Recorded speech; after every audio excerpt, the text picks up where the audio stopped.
project car, one that we started a little while ago. We've actually been working on it for years on and off with different guises. It actually is this project we've been on to for a little while now. Had a little hiatus in the middle of things over the last couple of years, but we're on to going through and finishing it off. It is the 2300 FD FI Harrop supercharger system on top of a fully built 355 straight Holden com crankshaft, H-beam rods, forged pistons, steel rings, studs, custom work to the block, a little bit of grouting in the block, aluminium cylinder heads, roller camshaft, lots of goodies in this sort of engine to go through and make it strong enough and make it flow well enough to make decent horsepower.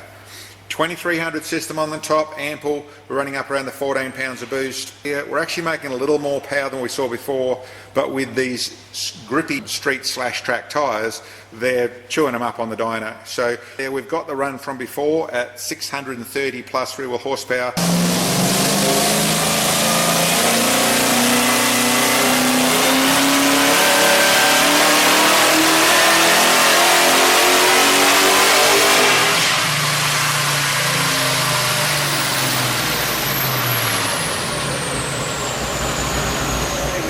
I think we're running around the 650 rear wheel horsepower. But keep in mind, high stall, turbo 400, all that sort of stuff in this car, but running really nicely and getting close to a finished sort of look under the bonnet here. Another little detail on this one here, which I've been through before, but if you look up under the bonnet there, you see there's a big cutout inside of there. Yes, these superchargers with the intercooler don't fit under the bonnet. What we've done is that there, so we've made a custom bonnet, which is a reverse cowl bonnet scoop that's on there, modified in to fit all the bonnet and spaced underneath, but that is something to get it in there. And of course the OTR, the radiator, all those bits and pieces are all very custom, not off-the-shelf components at all, to end up with the look that you're looking at under here. If you go underneath the car, you see we've got a custom radiator support panel. We've got full suspension, Bilstein shocks, gone through with heavy white line bars that are all fairly custom and modified to go into this car.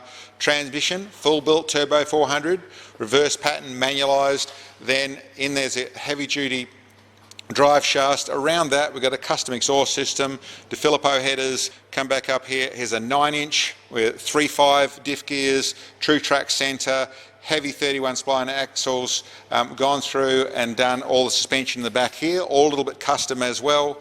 If you come back out the other side here, that is a powder coated long range fuel tank, so the 90 litre fuel tank, and over here the big muffler to go in this thing. Like I said, single 4-inch exhaust system, still pretty loud, but a full muffler in there as well. You come around to the side, you can see we've got in there, it's got the 4-spot rear Harrop brakes, so the big brakes on the back there, and there's an FR, that's a 3-piece Simmons rim with the metallic centre and chrome lip. Those are also custom as well. We did a little bit of putting them together to get that rim on with the brakes and all that sort of stuff together. Not a straight order. It is a straight order. That's the 1-piece rim, coloured the same way, and then the big 6-spot Harrop brake kit on the inside there. Lots of work on the inside of this one too. Full interior with Recaros in the front, and then the rear seats trimmed to the same. This has a full 4-point roll cage, all been trimmed to go with it, so it's all covered up, looks really nice. And then we have a full complement of autometer of the carbon fibre gauges, the mega shifter, so the B&M mega shifter in there, with a little bit of just making things work nice and neat and tidy with the Momo steering wheel, but really trying to get a really nice performance sort of look about it, but also a pretty smick sort of street look as well. And in the back here, twin 044 fuel pumps, custom swirl pot, fuel system capable of going in the 750, 800 rear wheel horsepower without too much fuss, all tucked away in this fully trimmed boot as well.